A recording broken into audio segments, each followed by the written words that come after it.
The Insanity of Jones. A Study in Reincarnation. By Algernon Blackwood. Adventures come to the adventurous, and mysterious things fall in the way of those who, with wonder and imagination, are on the watch for them, but the majority of people go past the doors that are half ajar, thinking them closed, and fail to notice the faint stirrings of the great curtain that hangs ever in the form of appearances between them and the world of causes behind.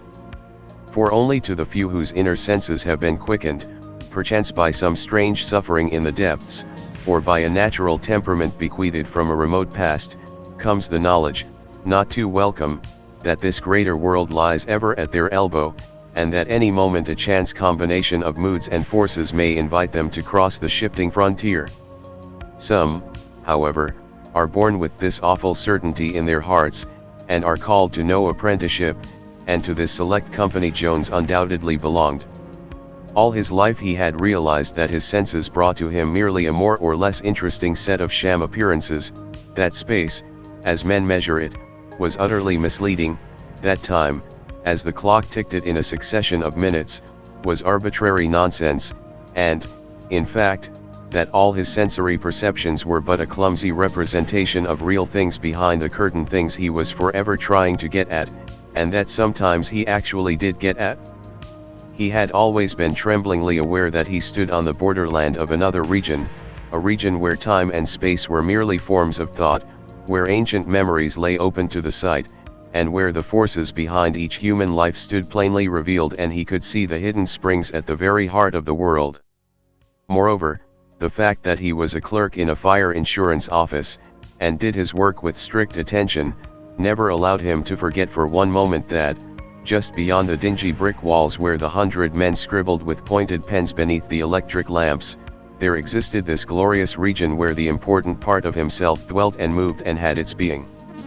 For in this region he pictured himself playing the part of a spectator to his ordinary workaday life, watching, like a king, the stream of events, but untouched in his own soul by the dirt, the noise, and the vulgar commotion of the outer world.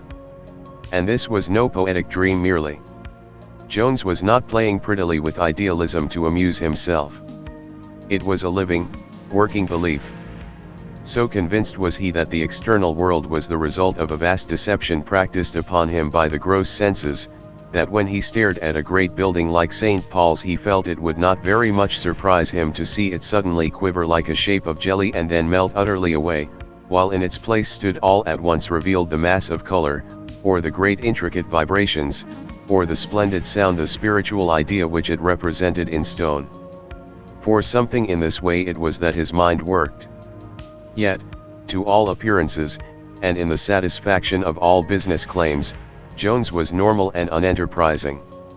He felt nothing but contempt for the wave of modern psychism. He hardly knew the meaning of such words as clairvoyance and clairaudience. He had never felt the least desire to join the Theosophical Society and to speculate in theories of astral plane life, or elementals. He attended no meetings of the Psychical Research Society, and knew no anxiety as to whether his aura was black or blue, nor was he conscious of the slightest wish to mix in with the revival of cheap occultism which proves so attractive to weak minds of mystical tendencies and unleashed imaginations. There were certain things he knew, but none he cared to argue about, and he shrank instinctively from attempting to put names to the contents of this other region, knowing well that such names could only limit and define things that, according to any standards in use in the ordinary world, were simply undefinable and elusive. So that, although this was the way his mind worked, there was clearly a very strong leaven of common sense in Jones. In a word, the man the world and the office knew as Jones was Jones. The name summed him up and labeled him correctly: John Enderby Jones. Among the things that he knew, and therefore never cared to speak or speculate about, one was that he plainly saw himself as the inheritor of a long series of past lives, the net result of painful evolution, always as himself, of course, but in numerous different bodies, each determined by the behavior of the preceding one. The present John Jones was the last result to date of all the previous thinking, feeling, and doing of John Jones in earlier bodies and in other centuries. He pretended to know details, nor claimed distinguished ancestry, for he realized his past must have been utterly commonplace and insignificant to have produced his present, but he was just as sure he had been at this weary game for ages as that he breathed, and it never occurred to him to argue, to doubt, or to ask questions.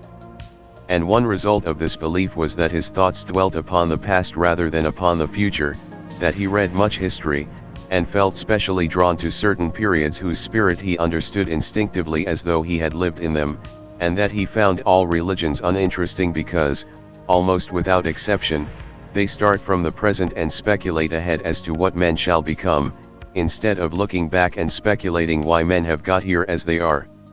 In the insurance office he did his work exceedingly well, but without much personal ambition.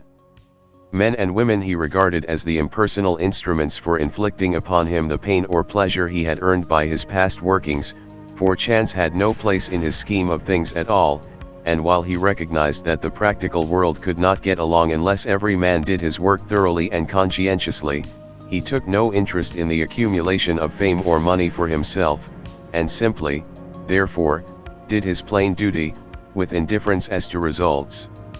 In common with others who lead a strictly impersonal life, he possessed the quality of utter bravery, and was always ready to face any combination of circumstances, no matter how terrible, because he saw in them the just working out of past causes he had himself set in motion which could not be dodged or modified.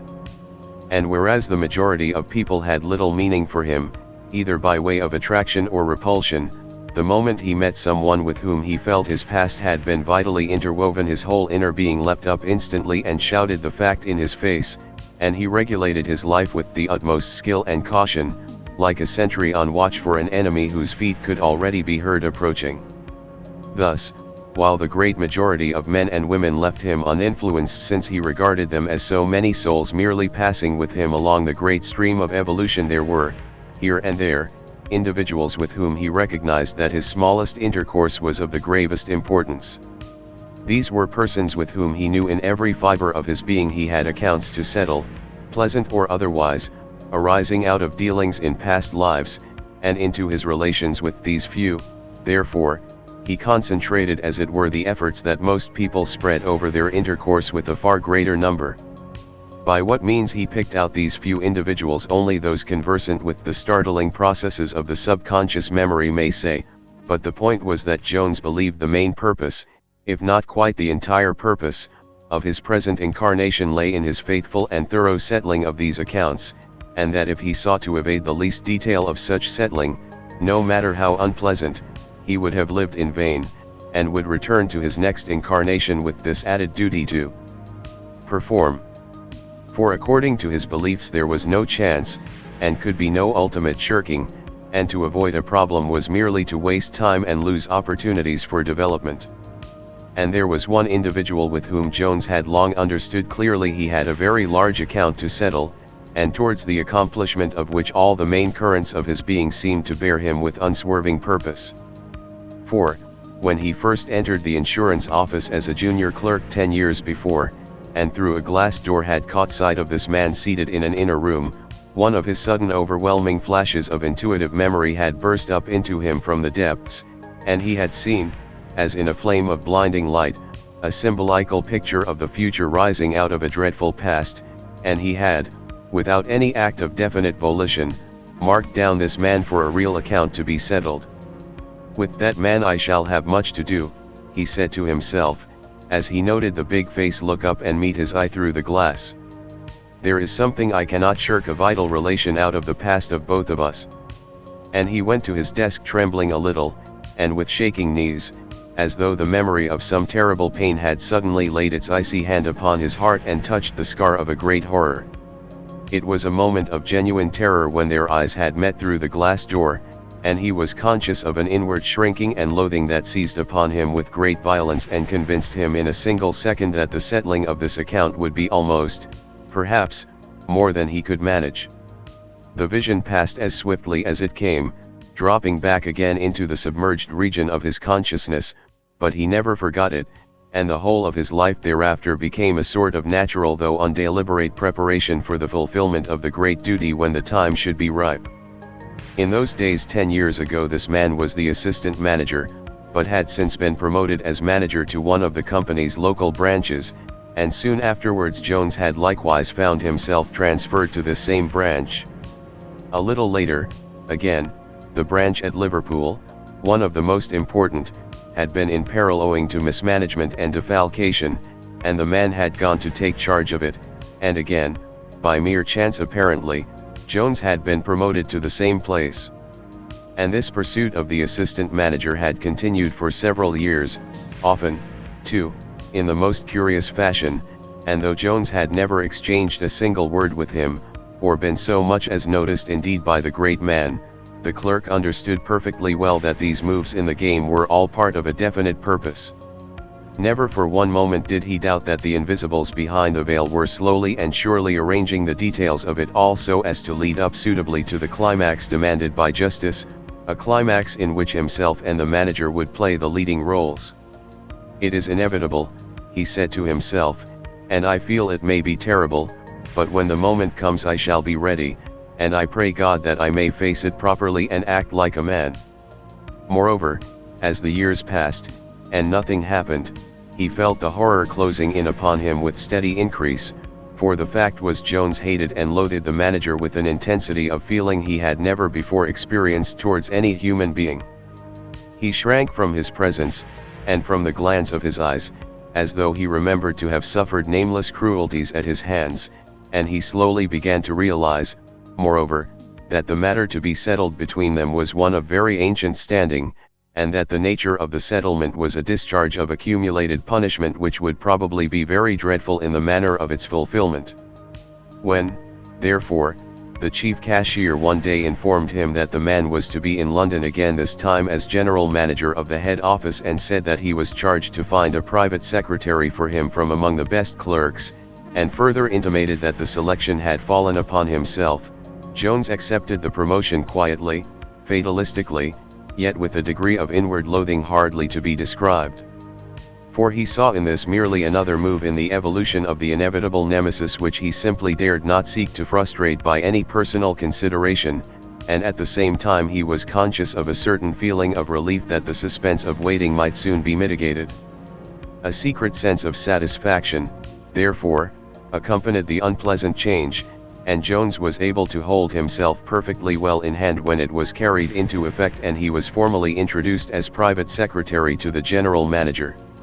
Now the manager was a large, fat man, with a very red face and bags beneath his eyes. Being short-sighted, he wore glasses that seemed to magnify his eyes, which were always a little bloodshot.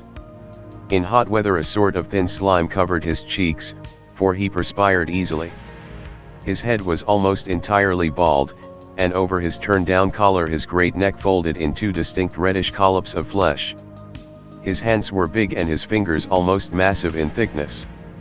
He was an excellent businessman, of sane judgment and firm will, without enough imagination to confuse his course of action by showing him possible alternatives, and his integrity and ability caused him to be held in universal respect by the world of business and finance. In the important regions of a man's character, however, and at heart, he was coarse, brutal almost to savagery, without consideration for others, and as a result often cruelly unjust to his helpless subordinates. In moments of temper, which were not infrequent, his face turned a dull purple, while the top of his bald head shone by contrast like white marble, and the bags under his eyes swelled till it seemed they would presently explode with a pop. And at these times he presented a distinctly repulsive appearance.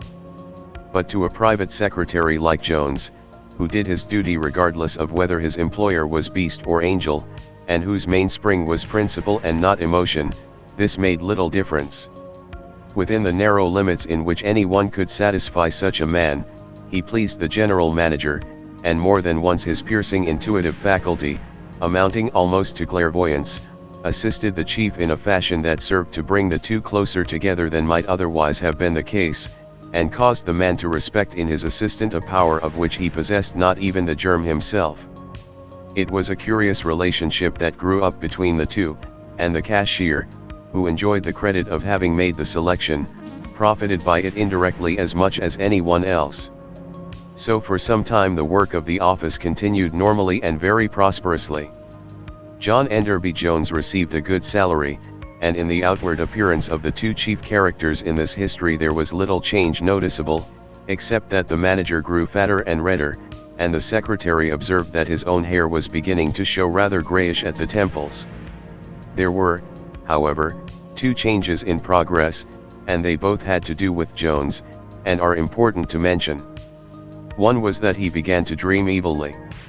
In the region of deep sleep, where the possibility of significant dreaming first develops itself, he was tormented more and more with vivid scenes and pictures in which a tall thin man, dark and sinister of countenance, and with bad eyes, was closely associated with himself. Only the setting was that of a past age, with costumes of centuries gone by, and the scenes had to do with dreadful cruelties that could not belong to modern life as he knew it. The other change was also significant, but is not so easy to describe, for he had in fact become aware that some new portion of himself, hitherto unawakened, had stirred slowly into life out of the very depths of his consciousness. This new part of himself amounted almost to another personality, and he never observed its least manifestation without a strange thrill at his heart. For he understood that it had begun to watch the manager. It was the habit of Jones, since he was compelled to work among conditions that were utterly distasteful, to withdraw his mind wholly from business once the day was over. During office hours he kept the strictest possible watch upon himself, and turned the key on all inner dreams, lest any sudden uprush from the deeps should interfere with his duty. But, once the working day was over, the gates flew open, and he began to enjoy himself.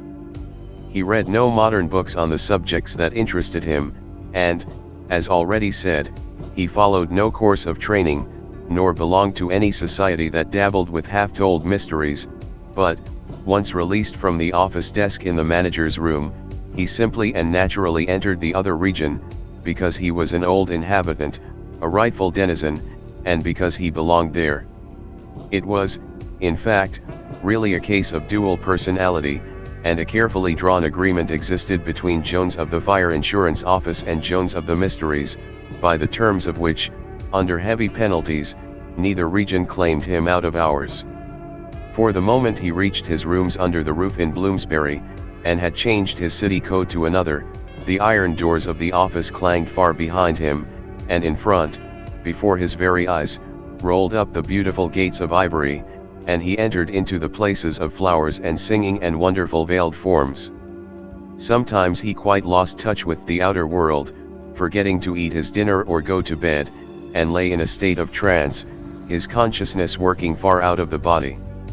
And on other occasions he walked the streets on air, halfway between the two regions, unable to distinguish between incarnate and discarnate forms, and not very far, probably, beyond the strata where poets, saints, and the greatest artists have moved and thought and found their inspiration. But this was only when some insistent bodily claim prevented his full release, and more often than not he was entirely independent of his physical portion and free of the real region, without let or hindrance. One evening he reached home utterly exhausted after the burden of the day's work. The manager had been more than usually brutal, unjust, ill-tempered, and Jones had been almost persuaded out of his settled policy of contempt into answering back. Everything seemed to have gone amiss, and the man's coarse, underbred nature had been in the ascendant all day long. He had thumped the desk with his great fists, abused, found fault unreasonably, uttered outrageous things, and behaved generally as he actually was beneath the thin veneer of acquired business varnish. He had done and said everything to wound all that was woundable in an ordinary secretary, and though Jones fortunately dwelt in a region from which he looked down upon such a man as he might look down on the blundering of a savage animal, the strain had nevertheless told severely upon him, and he reached home wondering for the first time in his life whether there was perhaps a point beyond which he would be unable to restrain himself any longer. For something out of the usual had happened. At the close of a passage of great stress between the two, every nerve in the secretary's body tingling from undeserved abuse, the manager had suddenly turned full upon him, in the corner of the private room where the safe stood, in such a way that the glare of his red eyes, magnified by the glasses, looked straight into his own. And at this very second that other personality in Jones, the one that was ever watching, rose up swiftly from the deeps within and held a mirror to his face. A moment of flame and vision rushed over him, and for one single second, one merciless second of clear sight, he saw the manager as the tall dark man of his evil dreams, and the knowledge that he had suffered at his hands some awful injury in the past crashed through his mind like the report of a cannon. It all flashed upon him and was gone, changing him from fire to ice, and then back again to fire, and he left the office with the certain conviction in his heart that the time for his final settlement with the man, the time for the inevitable retribution, was at last drawing very near. According to his invariable custom, however, he succeeded in putting the memory of all this unpleasantness out of his mind with the changing of his office coat, and after dozing a little in his leather chair before the fire, he started out as usual for dinner in the Soho French restaurant, and began to dream himself away into the region of flowers and singing, and to commune with the invisibles that were the very sources of his real life and being. For it was in this way that his mind worked, and the habits of years had crystallized it into rigid lines along which it was now necessary and inevitable for him to act. At the door of the little restaurant he stopped short, a half-remembered appointment in his mind. He had made an engagement with someone, but where, or with whom, had entirely slipped his memory. He thought it was for dinner, or else to meet just after dinner, and for a second it came back to him that it had something to do with the office, but, whatever it was, he was quite unable to recall it, and a reference to his pocket engagement book showed only a blank page. Evidently he had even omitted to enter it, and after standing a moment vainly trying to recall either the time, place, or person, he went in and sat down. But though the details had escaped him, his subconscious memory seemed to know all about it, for he experienced a sudden sinking of the heart, accompanied by a sense of foreboding anticipation, and felt that beneath his exhaustion there lay a center of tremendous excitement.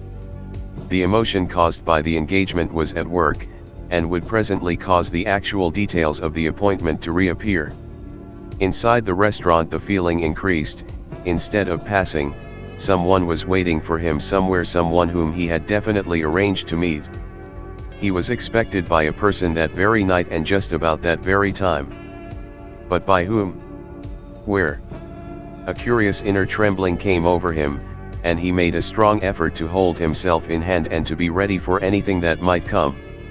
And then suddenly came the knowledge that the place of appointment was this very restaurant, and, further, that the person he had promised to meet was already here, waiting somewhere quite close beside him. He looked up nervously and began to examine the faces round him. The majority of the diners were Frenchmen, chattering loudly with much gesticulation and laughter, and there was a fair sprinkling of clerks like himself who came because the prices were low and the food good, but there was no single face that he recognized until his glance fell upon the occupant of the corner seat opposite, generally filled by himself. "There's the man who's waiting for me," thought Jones instantly. He knew it at once. The man, he saw, was sitting well back into the corner, with a thick overcoat buttoned tightly up to the chin. His skin was very white, and a heavy black beard grew far up over his cheeks. At first the secretary took him for a stranger, but when he looked up and their eyes met, a sense of familiarity flashed across him, and for a second or two Jones imagined he was staring at a man he had known years before. For, barring the beard, it was the face of an elderly clerk who had occupied the next desk to his own when he first entered the service of the insurance company, and had shown him the most painstaking kindness and sympathy in the early difficulties of his work. But a moment later the illusion passed, for he remembered that Thorpe had been dead at least 5 years. The similarity of the eyes was obviously a mere suggestive trick of memory.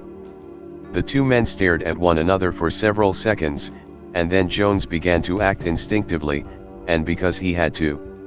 He crossed over and took the vacant seat at the other's table, facing him, for he felt it was somehow imperative to explain why he was late, and how it was he had almost forgotten the engagement altogether. No honest excuse, however, came to his assistance, though his mind had begun to work furiously. "Yes, you are late," said the man quietly, before he could find a single word to utter. But it doesn't matter. Also, you had forgotten the appointment, but that makes no difference either.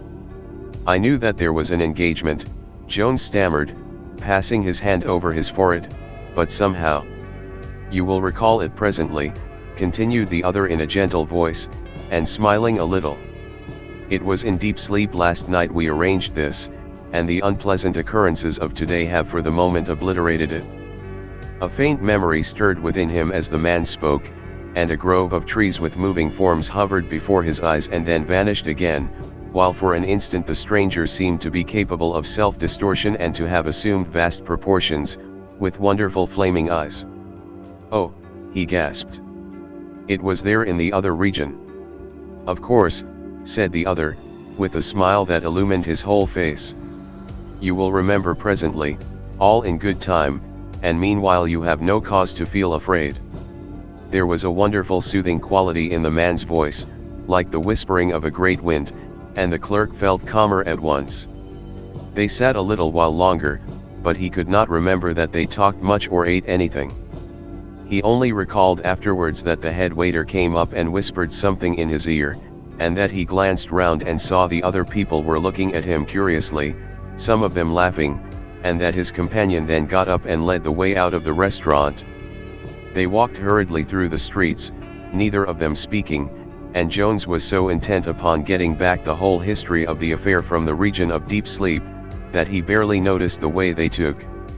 Yet it was clear he knew where they were bound for just as well as his companion, for he crossed the streets often ahead of him, diving down alleys without hesitation, and the other followed always without correction. The pavements were very full, and the usual night crowds of London were surging to and fro in the glare of the shop lights, but somehow no one impeded their rapid movements, and they seemed to pass through the people as if they were smoke. And, as they went, the pedestrians and traffic grew less and less, and they soon passed the mansion house and the deserted space in front of the Royal Exchange, and so on down Fenchurch Street and within sight of the Tower of London, rising dim and shadowy in the smoky air. Jones remembered all this perfectly well, and thought it was his intense preoccupation that made the distance seem so short. But it was when the tower was left behind and they turned northwards that he began to notice how altered everything was, and saw that they were in a neighborhood where houses were suddenly scarce, and lanes and fields beginning, and that their only light was the stars overhead. And, as the deeper consciousness more and more asserted itself to the exclusion of the surface happenings of his mere body during the day, the sense of exhaustion vanished, and he realized that he was moving somewhere in the region of causes behind the veil, beyond the gross deceptions of the senses, and released from the clumsy spell of space and time. Without great surprise, therefore, he turned and saw that his companion had altered, had shed his overcoat and black hat, and was moving beside him absolutely without sound. For a brief second he saw him, tall as a tree, extending through space like a great shadow, misty and wavering of outline, followed by a sound like wings in the darkness, but, when he stopped, fear clutching at his heart, the other resumed his former proportions, and Jones could plainly see his normal outline against the green field behind. Then the secretary saw him fumbling at his neck, and at the same moment the black beard came away from the face in his hand. "Then you are Thorpe," he gasped, yet somehow without overwhelming surprise. They stood facing one another in the lonely lane, trees meeting overhead and hiding the stars, and a sound of mournful sighing among the branches. "I am Thorpe," was the answer in a voice that almost seemed part of the wind. "And I have come out of our far past to help you, for my debt to you is large, and in this life I had but small opportunity to repay." Jones thought quickly of the man's kindness to him in the office, and a great wave of feeling surged through him as he began to remember dimly the friend by whose side he had already climbed, perhaps through vast ages of his soul's evolution. "To help me now," he whispered. "You will understand me when you enter into your real memory and recall how great a debt I have to pay for old faithful kindnesses of long ago," sighed the other in a voice like falling wind. "Between us, though, there can be no question of debt," Jones heard himself saying, and remembered the reply that floated to him on the air and the smile that lightened for a moment the stern eyes facing him. "Not of debt, indeed, but of privilege. Jones felt his heart leap out towards this man, this old friend, tried by centuries and still faithful. He made a movement to seize his hand. But the other shifted like a thing of mist, and for a moment the clerk's head swam and his eyes seemed to fail. "Then you are dead," he said under his breath with a slight shiver. "5 years ago I left the body you knew," replied Thorpe. "I tried to help you then instinctively, not fully recognizing you. But now I can accomplish far more." With an awful sense of foreboding and dread in his heart, the secretary was beginning to understand. "It has to do with your past dealings with the manager," came the answer, as the wind rose louder among the branches overhead and carried off the remainder of the sentence into the air. Jones's memory, which was just beginning to stir among the deepest layers of all, shut down suddenly with a snap, and he followed his companion over fields and down sweet-smelling lanes where the air was fragrant and cool, till they came to a large house, standing gaunt and lonely in the shadows at the edge of a wood. It was wrapped in utter stillness, with windows heavily draped in black, and the clerk, as he looked, felt such an overpowering wave of sadness invade him that his eyes began to burn and smart, and he was conscious of a desire to shed tears. The key made a harsh noise as it turned in the lock, and when the door swung open into a lofty hall they heard a confused sound of rustling and whispering, as of a great throng of people pressing forward to meet them. The air seemed full of swaying movement, and Jones was certain he saw hands held aloft and dim faces claiming recognition, while in his heart, already oppressed by the approaching burden of vast accumulated memories, he was aware of the uncoiling of something that had been asleep for ages. As they advanced he heard the doors close with a muffled thunder behind them, and saw that the shadows seemed to retreat and shrink away towards the interior of the house, carrying the hands and faces with them.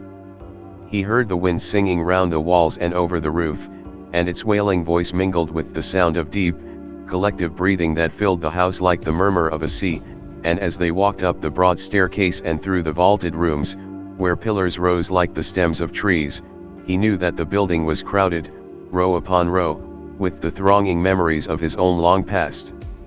"This is the house of the past," whispered Thorpe beside him, as they moved silently from room to room, "the house of your past. It is full from cellar to roof with the memories of what you have done, thought, and felt from the earliest stages of your evolution until now.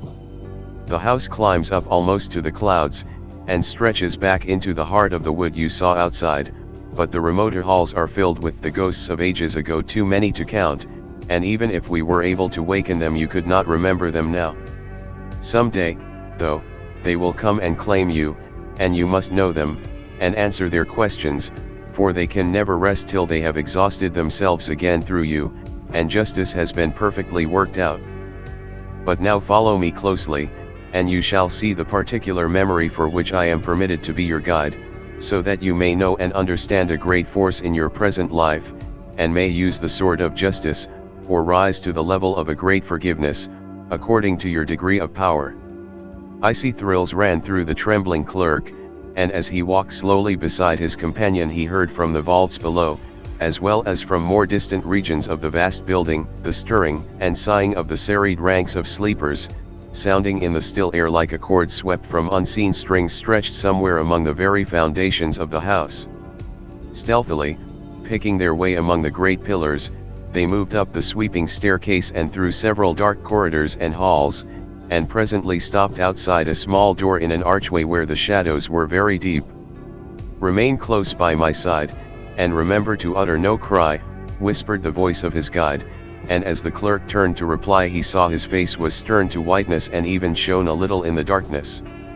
The room they entered seemed at first to be pitchy black, but gradually the secretary perceived a faint reddish glow against the farther end, and thought he saw figures moving silently to and fro. "Now watch," whispered Thorpe, as they pressed close to the wall near the door and waited. "But remember to keep absolute silence. It is a torture scene." Jones felt utterly afraid, and would have turned to fly if he dared, for an indescribable terror seized him and his knees shook, but some power that made escape impossible held him remorselessly there, and with eyes glued on the spots of light he crouched against the wall and waited. The figures began to move more swiftly, each in its own dim light that shed no radiance beyond itself, and he heard a soft clanking of chains and the voice of a man groaning in pain. Then came the sound of a door closing, and thereafter Jones saw but one figure, the figure of an old man, naked entirely, and fastened with chains to an iron framework on the floor. His memory gave a sudden leap of fear as he looked, for the features and white beard were familiar, and he recalled them as though of yesterday. The other figures had disappeared, and the old man became the center of the terrible picture. Slowly, with ghastly groans, as the heat below him increased into a steady glow, the aged body rose in a curve of agony, resting on the iron frame only where the chains held wrists and ankles fast. Cries and gasps filled the air, and Jones felt exactly as though they came from his own throat, and as if the chains were burning into his own wrists and ankles, and the heat scorching the skin and flesh upon his own back. He began to writhe and twist himself. "Spain," whispered the voice at his side, "and 400 years ago." "And the purpose?" gasped the perspiring clerk, though he knew quite well what the answer must be. "To extort the name of a friend, to his death and betrayal," came the reply through the darkness. A sliding panel opened with a little rattle in the wall immediately above the rack, and a face, framed in the same red glow, appeared and looked down upon the dying victim. Jones was only just able to choke a scream, for he recognized the tall dark man of his dreams. With horrible, gloating eyes he gazed down upon the writhing form of the old man, and his lips moved as in speaking, though no words were actually audible. "He asks again for the name," explained the other, as the clerk struggled with the intense hatred and loathing that threatened every moment to result in screams and action. His ankles and wrists pained him so that he could scarcely keep still, but a merciless power held him to the scene. He saw the old man, with a fierce cry, raise his tortured head and spit up into the face at the panel, and then the shutter slid back again, and a moment later the increased glow beneath the body, accompanied by awful writhing, told of the application of further heat. There came the odor of burning flesh, the white beard curled and burned to a crisp, the body fell back limp upon the red-hot iron, and then shot up again in fresh agony. Cry after cry, the most awful in the world, rang out with deadened sound between the four walls, and again the panel slid back creaking, and revealed the dreadful face of the torturer. Again the name was asked for, and again it was refused, and this time, after the closing of the panel, a door opened, and the tall thin man with the evil face came slowly into the chamber. His features were savage with rage and disappointment, and in the dull red glow that fell upon them he looked like a very prince of devils. In his hand he held a pointed iron at white heat. "Now the murder," came from Thorpe in a whisper that sounded as if it was outside the building and far away. Jones knew quite well what was coming, but was unable even to close his eyes. He felt all the fearful pains himself just as though he were actually the sufferer, but now, as he stared, he felt something more besides, and when the tall man deliberately approached the rack and plunged the heated iron first into one eye and then into the other, he heard the faint fizzing of it, and felt his own eyes burst in frightful pain from his head. At the same moment, unable longer to control himself, he uttered a wild shriek and dashed forward to seize the torturer and tear him to 1,000 pieces. Instantly, in a flash, the entire scene vanished, darkness rushed in to fill the room, and he felt himself lifted off his feet by some force like a great wind and borne swiftly away into space. When he recovered his senses he was standing just outside the house and the figure of Thorpe was beside him in the gloom. The great doors were in the act of closing behind him, but before they shut he fancied he caught a glimpse of an immense veiled figure standing upon the threshold, with flaming eyes, and in his hand a bright weapon like a shining sword of fire. "Come quickly now, all is over," Thorpe whispered. "And the dark man," gasped the clerk, as he moved swiftly by the other's side. "In this present life is the manager of the company. And the victim was yourself. And the friend I refused to betray." "I was that friend," answered Thorpe, his voice with every moment sounding more and more like the cry of the wind. "You gave your life in agony to save mine." And again, in this life, we have all three been together. Yes. Such forces are not soon or easily exhausted, and justice is not satisfied till all have reaped what they sowed. Jones had an odd feeling that he was slipping away into some other state of consciousness. Thorpe began to seem unreal. Presently he would be unable to ask more questions. He felt utterly sick and faint with it all, and his strength was ebbing. "Oh, quick," he cried, "now tell me more. Why did I see this? What must I do?" The wind swept across the field on their right and entered the wood beyond with a great roar, and the air round him seemed filled with voices and the rushing of hurried movement. "To the ends of justice," answered the other, as though speaking out of the center of the wind and from a distance, which sometimes is entrusted to the hands of those who suffered and were strong. "One wrong cannot be put right by another wrong, but your life has been so worthy that the opportunity is given to." The voice grew fainter and fainter. Already it was far overhead with the rushing wind. "You may punish," or here Jones lost sight of Thorpe's figure altogether, for he seemed to have vanished and melted away into the wood behind him. His voice sounded far across the trees, very weak, and ever rising. "Or if you can rise to the level of a great forgiveness." The voice became inaudible. The wind came crying out of the wood again. Jones shivered and stared about him. He shook himself violently and rubbed his eyes. The room was dark, the fire was out, he felt cold and stiff. He got up out of his armchair, still trembling, and lit the gas. Outside the wind was howling, and when he looked at his watch he saw that it was very late and he must go to bed. He had not even changed his office coat, he must have fallen asleep in the chair as soon as he came in, and he had slept for several hours. Certainly he had eaten no dinner, for he felt ravenous. Next day, and for several weeks thereafter, the business of the office went on as usual, and Jones did his work well and behaved outwardly with perfect propriety. No more visions troubled him, and his relations with the manager became, if anything, somewhat smoother and easier. True, the man looked a little different, because the clerk kept seeing him with his inner and outer eye promiscuously, so that one moment he was broad and red-faced, and the next he was tall, thin, and dark, enveloped, as it were, in a sort of black atmosphere tinged with red.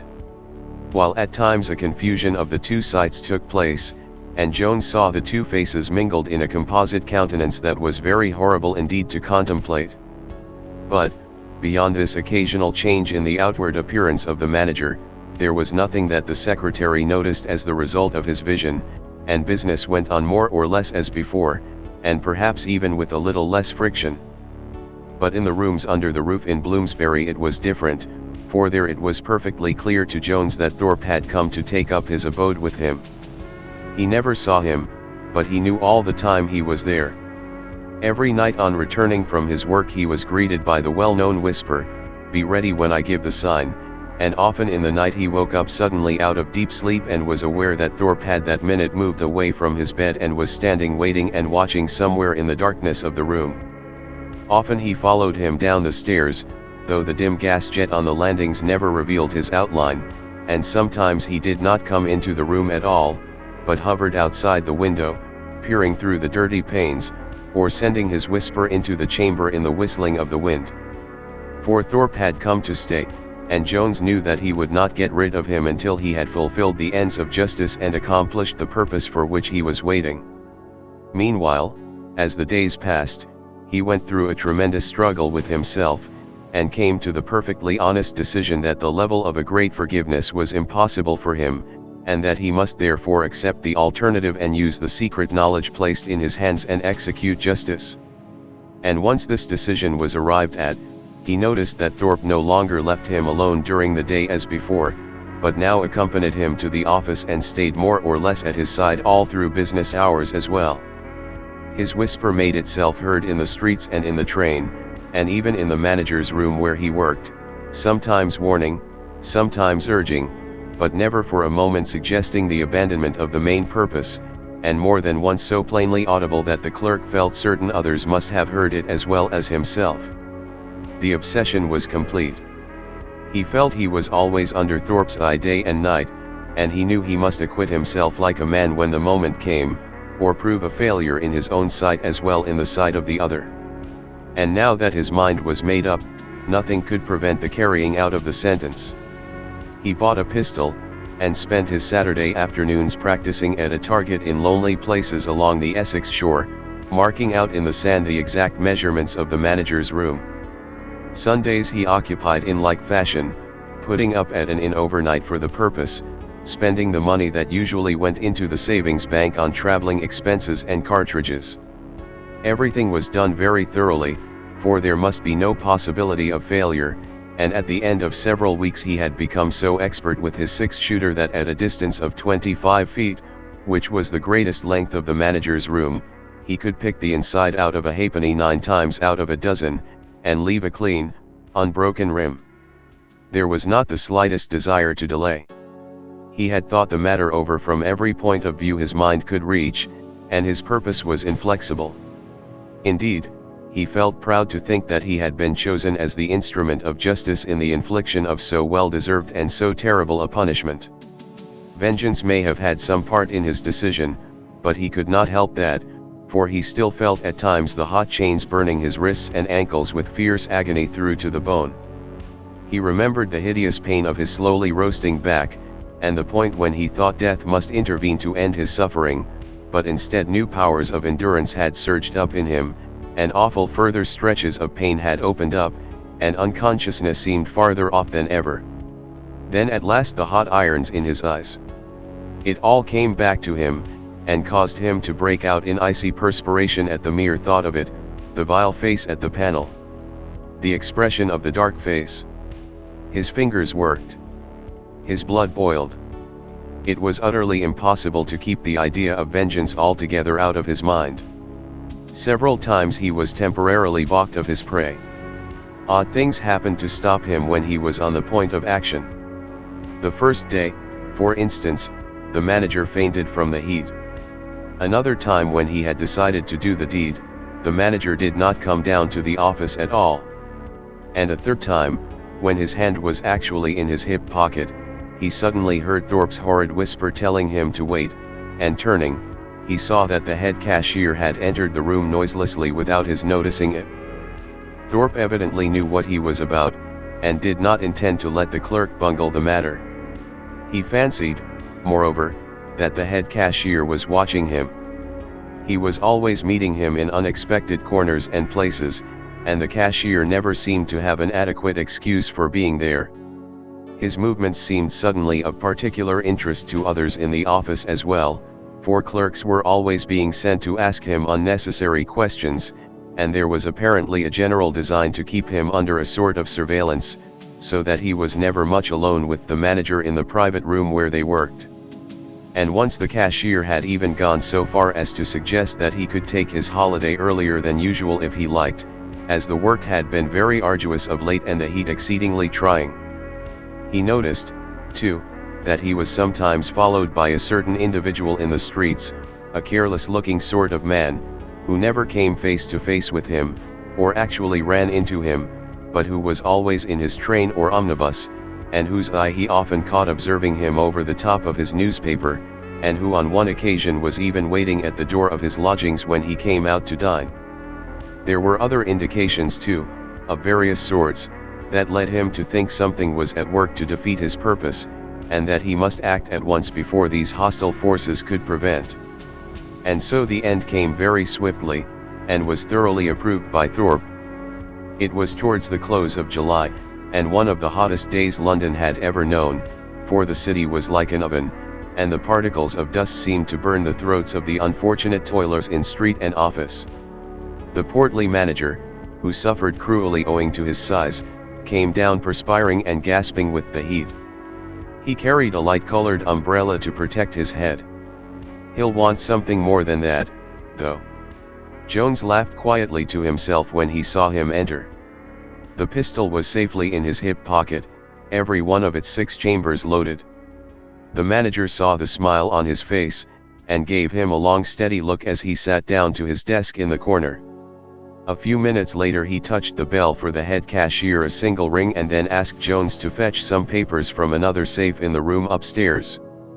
A deep inner trembling seized the secretary as he noticed these precautions, for he saw that the hostile forces were at work against him, and yet he felt he could delay no longer and must act that very morning, interference or no interference.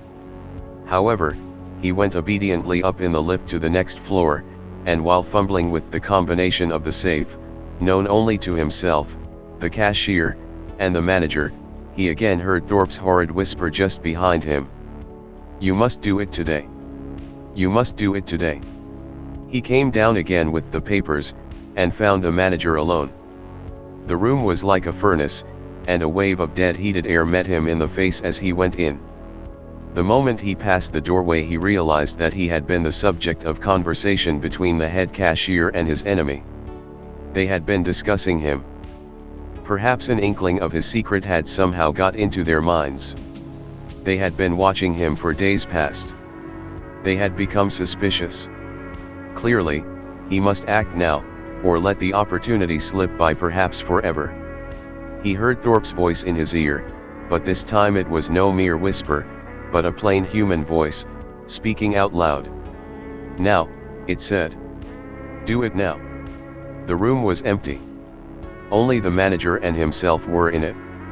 Jones turned from his desk where he had been standing, and locked the door leading into the main office. He saw the army of clerks scribbling in their shirt sleeves, for the upper half of the door was of glass. He had perfect control of himself, and his heart was beating steadily.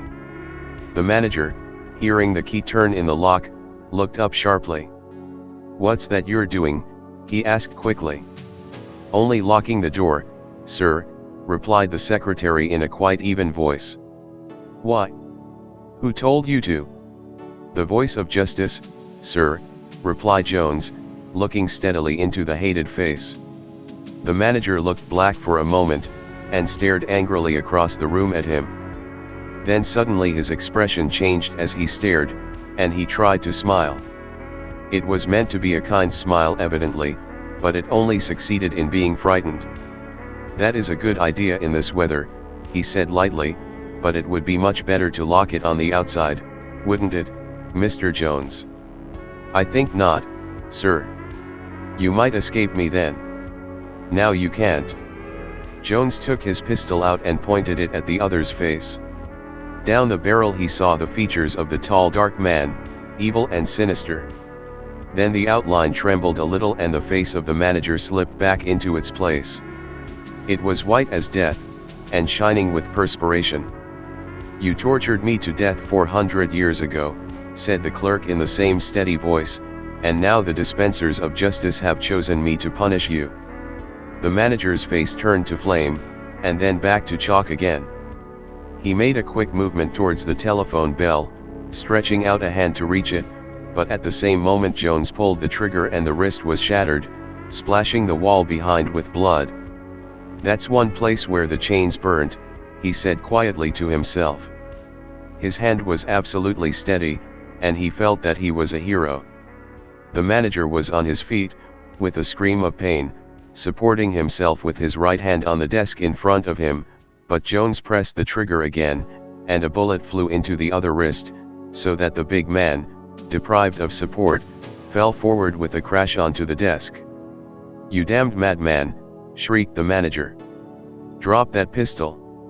"That's another place," was all Jones said, still taking careful aim for another shot. The big man, screaming and blundering, scrambled beneath the desk, making frantic efforts to hide, but the secretary took a step forward and fired 2 shots in quick succession into his projecting legs, hitting first one ankle and then the other, and smashing them horribly. "2 more places where the chains burnt," he said, going a little nearer. The manager, still shrieking, tried desperately to squeeze his bulk behind the shelter of the opening beneath the desk, but he was far too large, and his bald head protruded through on the other side. Jones caught him by the scruff of his great neck and dragged him yelping out onto the carpet. He was covered with blood, and flopped helplessly upon his broken wrists. "Be quick now," cried the voice of Thorpe. There was a tremendous commotion and banging at the door, and Jones gripped his pistol tightly. Something seemed to crash through his brain, clearing it for a second, so that he thought he saw beside him a great veiled figure, with drawn sword and flaming eyes, and sternly approving attitude. "Remember the eyes. Remember the eyes," hissed Thorpe in the air above him. Jones felt like a god, with a god's power. Vengeance disappeared from his mind. He was acting impersonally as an instrument in the hands of the invisibles who dispense justice and balance accounts. He bent down and put the barrel close into the other's face, smiling a little as he saw the childish efforts of the arms to cover his head. Then he pulled the trigger, and a bullet went straight into the right eye, blackening the skin. Moving the pistol 2 inches the other way, he sent another bullet crashing into the left eye. Then he stood upright over his victim with a deep sigh of satisfaction. The manager wriggled convulsively for the space of a single second, and then lay still in death. There was not a moment to lose, for the door was already broken in and violent hands were at his neck. Jones put the pistol to his temple and once more pressed the trigger with his finger. But this time there was no report. Only a little dead click answered the pressure, for the secretary had forgotten that the pistol had only 6 chambers, and that he had used them all. He threw the useless weapon onto the floor, laughing a little out loud, and turned, without a struggle, to give himself up. "I had to do it," he said quietly, while they tied him. "It was simply my duty. And now I am ready to face the consequences, and Thorpe will be proud of me. For justice has been done and the gods are satisfied." He made not the slightest resistance, and when the 2 policemen marched him off through the crowd of shuddering little clerks in the office, he again saw the veiled figure moving majestically in front of him, making slow sweeping circles with the flaming sword, to keep back the host of faces that were thronging in upon him from the other region.